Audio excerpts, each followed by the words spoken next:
بسم اللہ الرحمن الرحیم۔ محترم ناظرین، السلام علیکم۔ ایک دفعہ اللہ تعالی نے حضرت موسیٰ علیہ السلام کو وحی فرمائی کہ اب کی بار جو مجھ سے مناجات کرنے کے لیے آؤ تو اپنے سے کسی کم تر کو اپنے ساتھ میرے پاس لے آنا۔ موسیٰ علیہ السلام نے ادھر ادھر دیکھا، لیکن ان میں یہ جرت پیدا نہ ہوئی کہ میں کس سے کہوں کہ تم مجھ سے کم تر ہو اور میں تجھ سے بہتر ہوں۔ پھر موسیٰ علیہ السلام نے حیوانات پر نگاہ ڈالی اور چاہا کہ اس ایک بیمار کتے کو اپنے ساتھ لے جاؤں۔ اس کی گردن میں رسی ڈالی اور کچھ دیر کے بعد پشیمان ہوئے اور اس کتے کو بھی رہا کر دیا۔ بارگاہ خداوندی میں اکیلے آئے، آواز قدرت آئی، میں نے تجھے حکم دیا تھا کہ تم اپنے ساتھ اپنے سے کم تر کو میرے پاس لانا، تم کیوں نہیں لے کر آئے؟ حضرت موسیٰ علیہ السلام نے عرض کی، پروردگار، میں نے کسی کو اپنے سے کم تر نہیں پایا۔ آواز قدرت آئی، مجھے اپنی عزت و جلال کی قسم، اگر تم کسی کو لاتے تو میں اس پست کو بلندی دیتا اور تیرا نام انبیاء کی فہرست سے خارج کر دیتا۔ بنی اسرائیل میں ایک گناہ گار شخص رہتا تھا اور لوگوں کو اس سے سخت نفرت تھی۔ انہوں نے اسے اپنے شہر سے نکال دیا۔ ایک دن اس شخص نے راستے پر دیکھا کہ بنی اسرائیل کا ایک عابد گزر رہا ہے، جس کے سر پر ایک کبوتر نے اپنے پروں سے سایہ کیا ہوا تھا۔ اس شخص نے اپنے آپ سے کہا کہ میں تو گناہ گار ہوں اور وہ عبادت گزار ہے، اگر کچھ لمحے میں اس عابد کے ساتھ بیٹھ جاؤں تو ممکن ہے اللہ تعالیٰ اس کی برکت کی وجہ سے مجھ پر بھی رحم کر دے۔ دل میں سوچنے کے بعد وہ اس عابد کے پاس گیا۔ جب عابد نے اس شخص کو اپنے پاس بیٹھا ہوا دیکھا تو کہنے لگا، یہ کیا ماجرا ہے؟ میں اس قوم کا سب سے بڑا عابد ہوں، یہ انتہائی فاسد ہے، اس کی یہ جرت کہ میرے پاس آ کر بیٹھ جائے۔ عابد نے اس شخص سے منہ موڑ لیا اور اس سے کہا کہ جناب، آپ یہاں سے اٹھ کر چلے جائیں۔ اللہ تعالیٰ نے اس زمانے کے نبی کو وحی کی کہ دونوں افراد کے پاس جاؤ اور ان سے کہو کہ اپنے اعمال کا حساب بھی سن لو۔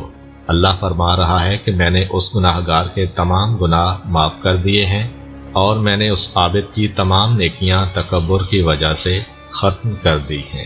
شیخ سعدی فرماتے ہیں کہ ایک بادشاہ کے کچھ بیٹے تھے، جن میں سے ایک بیٹا قد میں چھوٹا، بدصورت اور کمزور تھا، جبکہ اس کے باقی بیٹے خوبصورت، لمبے قد کے اور تندرست و توانا تھے۔ ایک دن بادشاہ نے اپنے اس بیٹے کو حقارت کی نظر سے دیکھا۔ بیٹا بہت دانا تھا، وہ سمجھ گیا کہ اس کا باپ اس کو حقارت آمیز نگاہوں سے دیکھ رہا ہے۔ اس نے اپنے باپ کی طرف منہ کر کے کہا، پست قد دانا دراز قد نادان سے بہتر ہوتا ہے۔ یہ ضروری نہیں کہ جس کا قد لمبا ہو اس کی قدر و منزلت بھی زیادہ ہو۔ آپ خود دیکھ سکتے ہیں کہ بکری پاکیزہ ہے اور ہاتھی مردار ہوتا ہے۔ بادشاہ کو اپنے اس بیٹے کی حکمت آمیز باتیں پسند آئیں اور وہ مسکرانے لگا۔ وہاں پر جتنے بھی عمائدین مملکت بیٹھے ہوئے تھے وہ بھی خوش ہو کر مسکرانے لگے، لیکن اس کے دوسرے بھائیوں کو یہ بات پسند نہ آئی۔ اتفاق سے انہی دنوں ایک دشمن بادشاہ نے اس بادشاہ پر حملہ کر دیا۔ بادشاہ کے لشکر کی طرف سے جس نے سب سے پہلے مخالف لشکر کے قلب پر حملہ کیا وہ یہی پست قد اور بدصورت لڑکا تھا۔ اس نے اپنی شجاعت کا اظہار کیا اور مخالف لشکر کے کئی سالاروں کو خاک و خون میں غلطان کر دیا، اور پھر واپس اپنے باپ کے پاس آیا اور بڑے احترام سے کہا، ابا جان، کمزور گھوڑے میدان جنگ میں کام آتے ہیں۔ پھر وہ دوبارہ میدان جنگ میں گیا اور اسی اثناء میں اس کے باپ کے چند فوجی بھاگنے لگے تو اس نے کھڑے ہو کر نعرہ بلند کیا، مردوں کی طرح سے جنگ کرو، اگر نہیں کر سکتے تو مردوں کے لباس اتار کر عورتوں کے لباس پہن لو۔ جیسے ہی بھاگتے ہوئے فوجیوں نے یہ نعرہ سنا تو ان کو اس سے قوت ملی اور وہ دشمن فوج پر غالب آ گئے۔ اس فتح کے بعد بادشاہ نے بیٹے کے چہرے کو چوما اور اس کے بعد اسے اپنا ولی عہد مقرر کر دیا۔